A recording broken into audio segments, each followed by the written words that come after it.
Greetings, and more greetings to you, good people. My name is DJ Holly, and welcome to Point 5 Creative Studios. Chitubu cha content, chitubu chisingapu, chitubu chinonwa nemunhu wese, chitubu chakavhenekwa chikaongororwa nana mazvikokota kunzi aiwaka. Chitubu ichi chine content iri healthy, content iri clean, content yakachena, yakakodzera kunge chikonsumwa nemunhu akaita kunge iwewe. Ndosaka uri panapa muzuva ranhasi. So if it's your first time here, dzvanya subscribe button and the notification bell so that you don't miss out on any exciting content uploaded. Asi kana unga wagara uri mugaro wepanapa, dangokutenda nekuita sei nekukurumidza kubhadhara rent. Thank you very much for supporting Point 5 Creative Studios.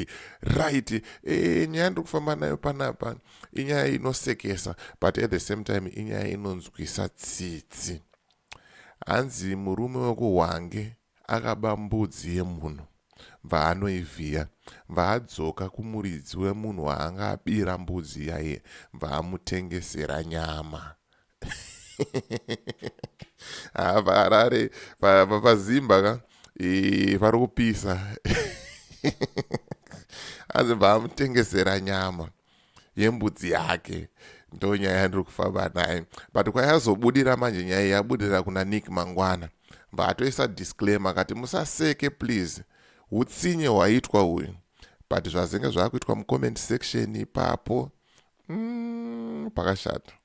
pakashata. Ndo zvacho izvozvo zvandoda kuti ndikuratidzei, ndikuonesei kuti vanhu vakajamuka, vanhu havasi kufara, ende vanhu vari kutoda zvekutodaro mawana. Saka ndapinda munyaya yangu zvizere ndikuti kana une bhizimusi raunaro rauda kushambadzirwa, ndibate. Namba dzangu ndo dziri kubuda pasi apo. Kana une nyaya yaunayo yauda kuti ndifambire, ndibate futi pasame namba ipapo. Handiti katoita sei tofambira nyaya dzacho, toita kuti nyaya dzacho dziende kumberi. Right, gwenzi rephytomed richiripo, ende gwenzi rephytomed hanzi navasikana vacho aiwaka. Tinokutendai nekutenga kwamuri kuita, rambai muchitenga nekuti gwenzi iri rine utano. Handitika saka ukaita musoro, ukaita mudumbu, ukaita musana, ukaita zvirwere zvepabonde, ukada kupedza dumbu hombe, ukada kuslima, ukada kuita chii,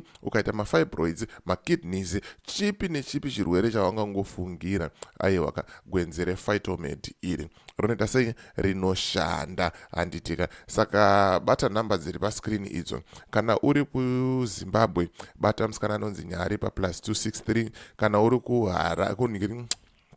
kana uri kuSouth Africa, kana uri kuSouth Africa wobata musikana anonzi Koni pa +27. Handitika right, rega tipinde munyaya yangu ndikuratidzei post yaNick Mangwana ndandazokuverengerai nyaya yacho kuti zviri kufamba sei. Ndo post yaiswa naNick Mangwana iyo zvikanzi don't laugh, it's not funny, it's cruel. Hwange men stews got sales meat to honor. Ndo pane nyaya, but pamusoro pacho amba aisa chinhu chino ichi. Right, nyaya yacho ndo iyo iri apo, iyo yakanzi National Prosecuting Authority of Zimbabwe. Hwange men stews got sells meat to honor. Shylock Zulu, 28 of Temba, Ndlovu Homestead, Mashala Village.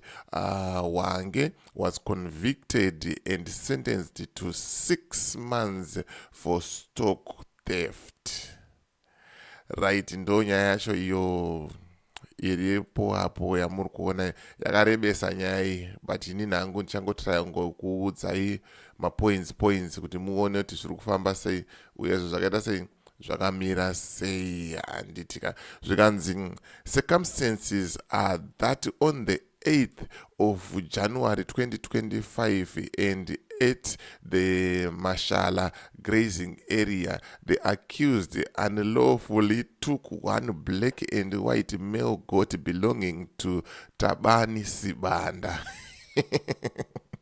The accused person slaughtered the said goat and proceeded to Tabani Sibanda homestead where he sold the meat. Aishibaba ishi ndo shakaipa manje. Anzi akatonovhiya aivhiya vaenda nayo kumba kwevanhu vacho vanga vashaya mbudzi.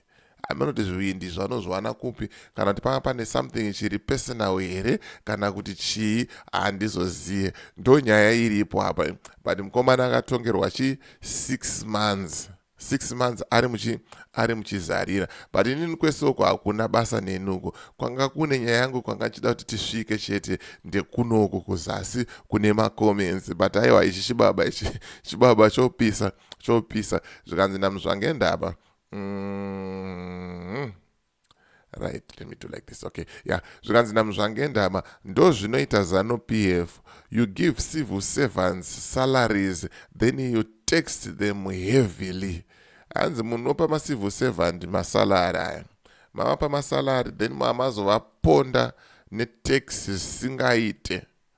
Chii chakadaro ichochocho. Vanhu vanga vachipopota sematauriro andamboita pekutanga kwevidhio kuti vanhu havasi kunakirwa ende vanhu vakaita sei vakatsamwa. Zvikanzi, but you guys steal taxpayers' money and ask for donations when the state fails to meet its obligations.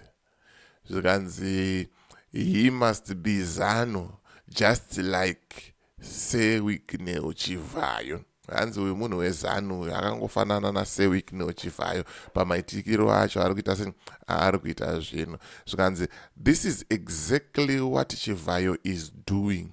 The only difference is that he is doing it at a large scale and is protected by president.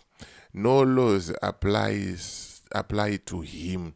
Hanzi Chivayo ari kuzviita pachi nechikero chihombe ende akachengetedzwa nani nevene handitika. Ndomba pakazokandwa futi kapicture aka ndangoti nditokauya nango futi mukaone kapicture aka. Muri kuona uko munhu agurwa makumbo. Munhu amugura makumbo ari kudzoka futi mangwana achiti chii wheelchair eifamba nechi pawheelchair. Vanhu vakuchiombera maoko puwa chasimbisa chimudhara. Thank you chibaba. Uri kuona iye akutoti ndinokutendai nemwoyo wenyu wakanaka, Mwari akuropafadzei. Handizivi kuti chinoshanda sei kana kuti pfungwa dzevanhu dzinenge dzakaita sei, kuti mari yedu yemadiamonds, mari yedu yemagetsi yakabiwa naSewik Neo ndo yaari kungodzoka nayo opa futi vanhu vanazvo futi. Dai anga achimbopa vasina zvanga zviri nani. Handiti zvikanzi, it's all because of ZANU PF. Akufunga kuti kuba ndo kwega kunoraramisa munhu. Hanzi it's only because of ZANU PF. People vanongofunga kuti kuba chete ndo kwega kunoita sei kunoraramisa munhu. Zvikanzi saka kungwara. Hanzi saka kungwara kuba magoridhe nemadiamonds enyika mopa Chivayo kuti anopa ruto kuti atengese kuAmerica. Mubvunzo uyo ari kubvunzwa kuti kungwara here ikokoko. Kungwara here mubvunzo. Zvikanzi he is learning very well from government acts. Hanzi ari kudzidza zvisingaite mukomana uyu kubva kuhurumende yake. Zvikanzi, the current government pays its workers salaries, then it takes them heavily. Zvambotaurwa namuzvange ndaba kakumusoro. Zvikanzi, this is exactly what ED Mnangagwa and First Lady are doing to us every day. Hanzi chachitombori che once a week ichi kana kuti che once a month ndeche mazuva ese wari kuba wanhu. Amenoti munoti chii nenyaya iyi yemurume akaba mbudzi vatengesera munhu waaba mbudzi iyo waabira mbudzi iyoyo nyama. Vanhu vazenga vakukombeya situation iyoyo nehurumende yeZimbabwe. Ameno tunoti chii. Isa comment mucomment section wotaura chii mafungiro ako, wotaura maonero ako. As for me, DJ Wally and the rest of the crew behind the scenes, it's bye for now.